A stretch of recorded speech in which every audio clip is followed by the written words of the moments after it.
2015, another great year for video games. Yep, you know, had to do a list. I do my yearly list. Tim couldn't be here actually, so it's just me and you guys. Yeah, he's doing a lot of school stuff. Don't mind that. Yeah, so I mean, you guys know what a freaking great year for video games. God, are you fucking kidding me? You locked me on my fucking. What are you doing?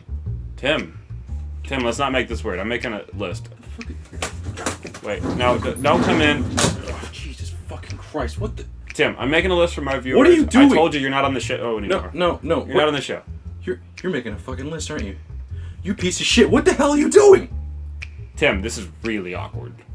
All right, You're Tim. I'm Ray. What the fuck? What are you talking about? Who has the glasses, buddy? I think the people. I have the glasses now. All right.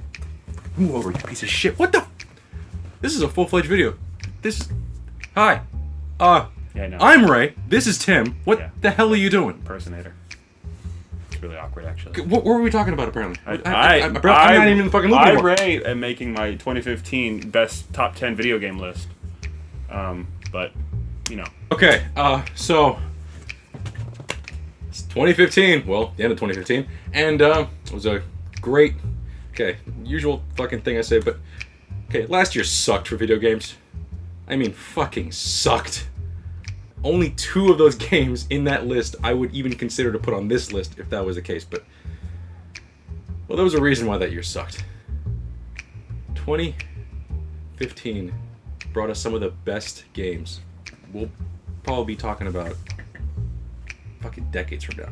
Now, by no means am I saying these are like the definitive, like the top 10 games. Like, these are the games that, you know, like, this one's better, fuck you, you're stupid for thinking this one's better, or that. Like, no. This is just my personal top 10. So, let's do the list. You motherfucker.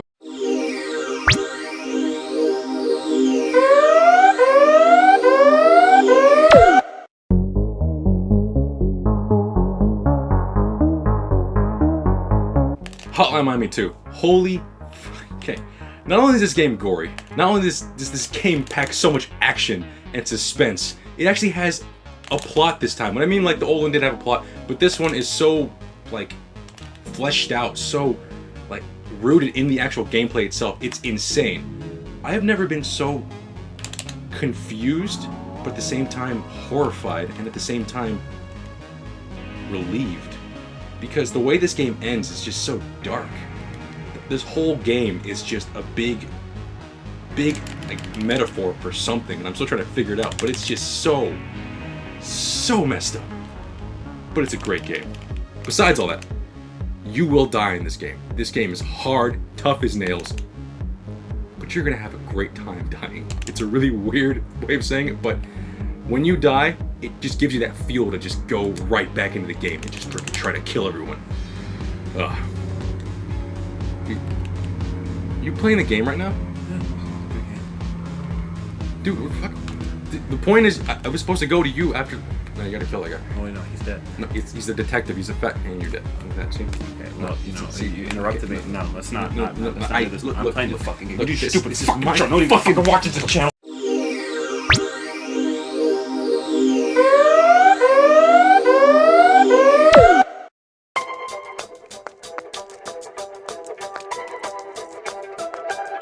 Just imagine for a second, someone took the game Skate, a fantastic game that sadly took the reins away from Tony Hawk because they were fucking up, and Super Meat Boy, and then mixing them together. What you get is a simplistic, challenging game with amazing controls, and if you make a mistake, it's your own goddamn fault. This game is just so addictive, it is tough as nails, and it just keeps bringing you back in to see, like, you want to beat your last score, and that's one of the great things about, like, this game. What I freaking love about the game, your guy's like a shark. You have to keep moving. Like, the one advantage you have in Super Meat Boy, you can stop and reset and think, what am I gonna do? This game, you just keep going. You don't know what's coming next. You play the level 100 times, never pass it. You don't need to be a fan of skateboarding to like the game. It's just addictive as shit. Like, there's not all these skate celebrities you don't know. It's just this little, simple guy trying to get from A to B. Yeah. None of advertising shit, none of that shit. Like, oh, buy Red Bull. Like, no. Yeah. This is just the game where you pick up, you play, you have fun.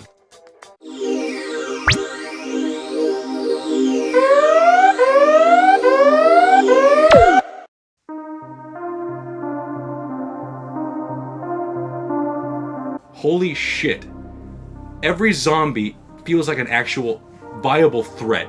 This isn't a game where you can run, I'm like, I'm just gonna murder this zombie. It's more, you actually run for your life in this game. Many times, I've been jumping on top of like, okay, not only like, you know, running away and shit, the parkour element of this game, you can literally climb anything. Anything is climbable. I'm talking about the side of a fucking wall. Any fence you see, you can climb it. You can wall run. You can do everything your little heart desires to run away from these goddamn zombies.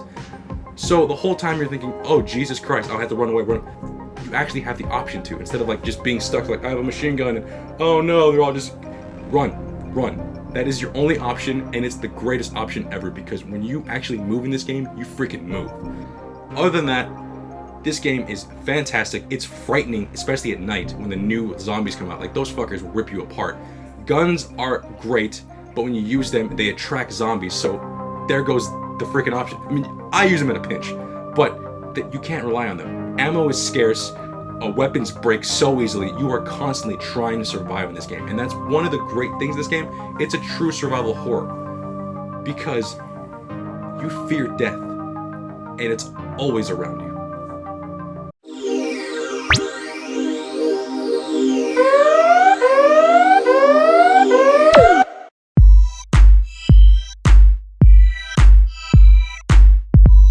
If you're a fan of like simulation racing games, I'm talking about like you actually have to like make hair like line turns. Like the racing in this game, like the driving in this game is so freaking realistic. Now I understand that might put off some people, but there is a learning curve and there's actual like you want to get better. The cars in this game actually have weight to them. Like, you feel it. Not that bullshit physics you feel on Need for Speed where you know that no matter how hard you crash, it's not a big deal. In this game, your car slides out, hits a tree, now your car's screwed on the right side and you have a dragging tire. If you are a fan of any kind of racing game and you want to like have that nice like old-fashioned, like, I feel like I'm actually driving a fucking car feeling, pick this game up. It's a PC exclusive right now. But thank God they announced this. The game is finally being released to Xbox One and PS4 in April. So yeah, if you haven't played this game yet, look for it in the future. And not only that, the DLC for this game, so far for PC, I don't know how they're going to deal with it in Xbox One and PS4, but all the DLC is free.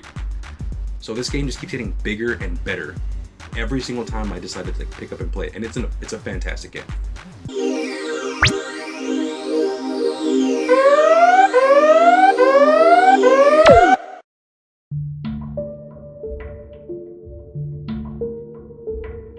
This isn't really a game. It's more of like an interactive story. And yes, the story is schlocky. Oh, it's just like a retread like all the old 80s movies. Like it's gonna be schlockiness. So fine. But please go in with that mindset. Thinking this is like an interactive, full-fledged film that you actually can control everything. Everyone's lives are in your hands. Make the right choices. And I'm talking about like choices like, oh, obviously you have to click this. Obviously, sometimes this game doesn't tell you shit, but sometimes the best option is to do nothing. Keep your controller still and don't fucking move it. When that happens and you move and all of a sudden, oh god, a character died, or oh my god, that happened, every single thing you do is affected by the choices you make. And honestly, again, gameplay really isn't there, but as an interactive story, it is fantastic. I mean, it's nerve-wracking. Pick left, she dies. Pick right, he dies. Go straight, you die. You know what I mean? This is possibly, weirdly enough, the best party game that came out this year, because when I played this game, I was in a room full of friends and everyone was just yelling at the screen. It is just a blast to play with friends.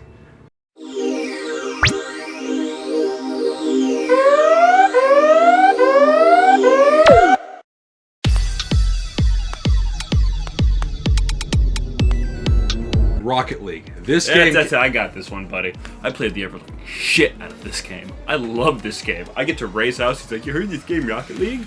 And I'm like, soccer and cars, what's the big deal? Is that what I sound like? Is that what I sound like? Okay, you guys know. Anyway, it's like Speed Racer mixed with soccer. And you can defy gravity, and oh god, there's just so much to say about this game. Everybody needs to go get this game. It was free. I don't even own it. I just mooch off my friends and stay at their house and play it for hours. Not to mention, when you're playing versus other people across the world on the PC and the PS4. the community is so large and people are so good, and now they have this new ranking system where it puts you with people of your rank. So right when you get in, you don't get your butt whooped by a bunch of amazing people. And for some of you, they're saying, "Oh, this is so great, PS4." Xbox One owners, you lucky motherfuckers, it's coming out next year. So, if you own an Xbox One, buy this goddamn game, because everyone else already has it. I'm glad to hear that you guys are getting it, so you better fucking get it, because this game is fucking worth it.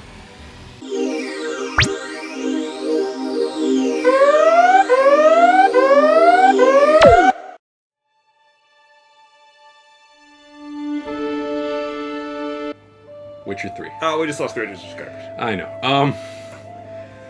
Look, before we talk about the game, I love this game company. My god. This game is the main reason why I love physical copies. This is the regular version of the game. And it comes with so many things. Freaking comic books, a full map, stickers, and usually, something that would usually come with a collector edition, the freaking soundtrack. Kick-ass soundtrack. This game also comes with tons of free DLC. That's right, tons of free DLC. And I'm not talking about the expansion packs. This game knows the difference between DLC and expansion packs. And I'm gonna buy the expansion packs for this thing. I mean, this game is phenomenal.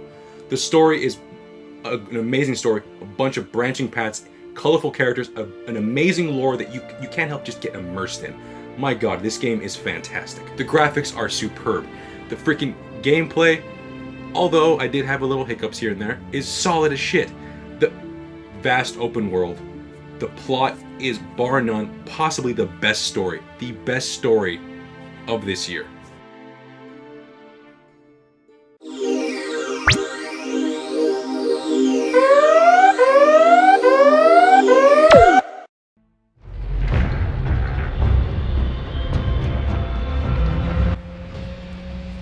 Obviously, I've already reviewed this game, so if you want to see a detailed review, click right here, but I'll try to be brief. This is sadly, and I hope to God it's not, this is possibly sadly Kojima's last outing. And holy shit, what a way to go out on. This game's gameplay, this game is superb. I mean, mix everything, take all the great aspects that made all the old Metal Gear Solid games like fantastic, mix them all up and drop them into an open world. It is just awe-inspiring.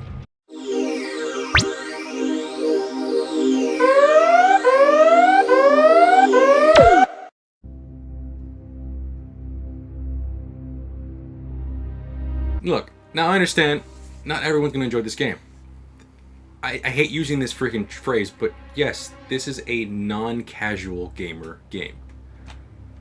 But if you have the, excuse my French, if you got the balls to take on this journey, you won't be disappointed. This game is tough. This game will chew you up and spit you out. This game will not just like, oh, you're doing it, like, oh, just don't worry, you can keep going. No, this game is the fucking kind of game that puts fucking chest on your hair. This is the kind of game. Chest on your hair? Now, I want to admit something to you guys. I love Dark Souls, but I don't love it that much. And it has to do with the gameplay. Sometimes the gameplay is too stiff for me. Whereas this game is, you're just on the complete offensive. You need to get in there, you need to kill your enemy quick. None of that strategic, I mean, there's strategy obviously involved, but it's not like, oh, pick your moment, wait for like they hit you or what. None of that. You go in and you fucking try to end them before they end you. That's the kind of game this is, and this game is amazing. For fans of games that are just tough as nails, and if you have a PS4, this is hands down the best exclusive for the PS4. I will say, just purely aesthetic level, the art in this game, I mean, Gothic, beautiful, everything's dark and frightening. The world is beautifully fleshed out. You can understand why people don't want to visit this place. It this looks place like is terrifying. The cabinet of Dr. Caligari or something. It's so beautiful. Yes!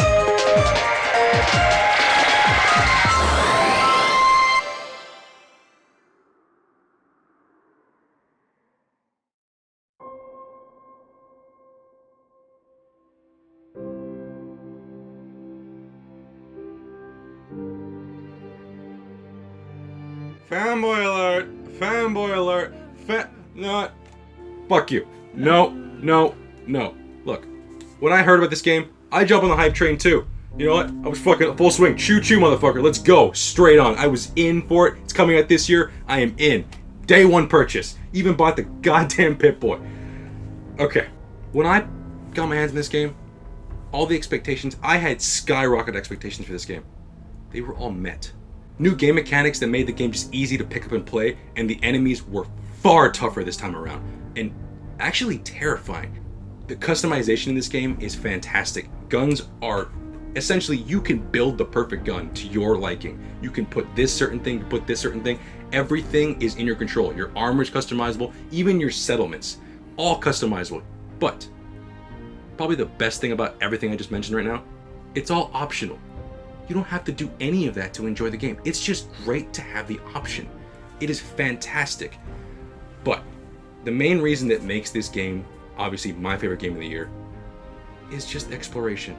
Now, I get it. The map size may not be as big as Fallout 3, but it is far more denser. Nearly every building you can enter, every building is a whole new adventure.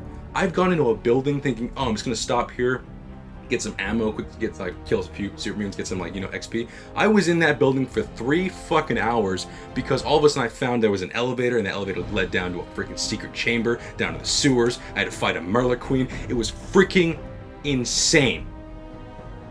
This game is nothing but adventure. Yeah, and I'll say, one of my favorite things about it is that everybody just plays so differently.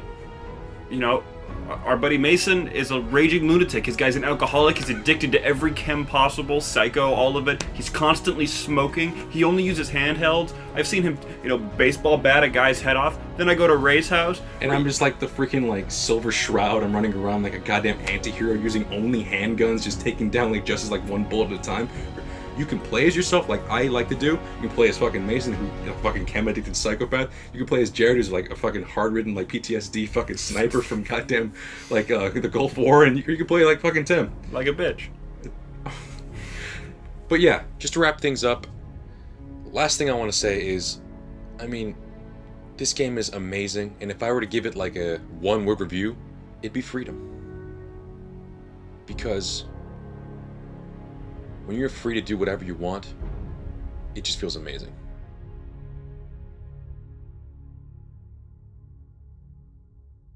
Well, that's the list. And of course, this is all opinion. So, I understand if you liked a certain game, if you like Arkham Knight, you like this game better, dude, this is why I love video games. Everyone can have an opinion, and you know what? I love hearing people's opinions. It's people in the comment section who actually got me to buy Witcher 3.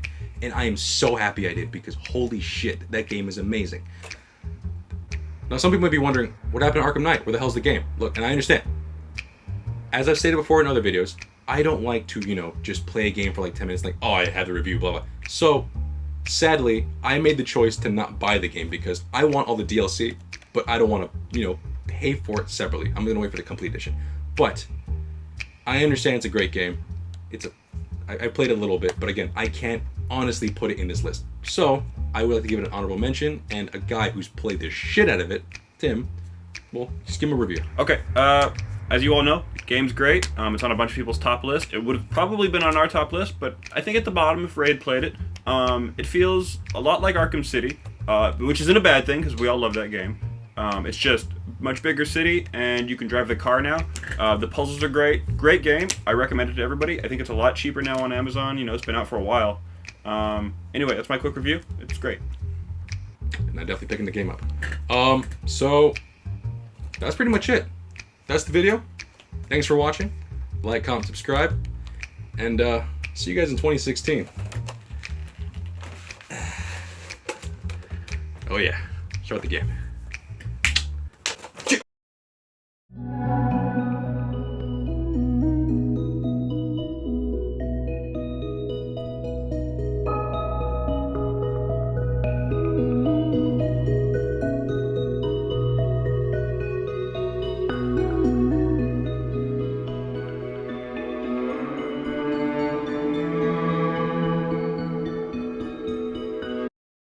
Just gotta do this to myself. Oh!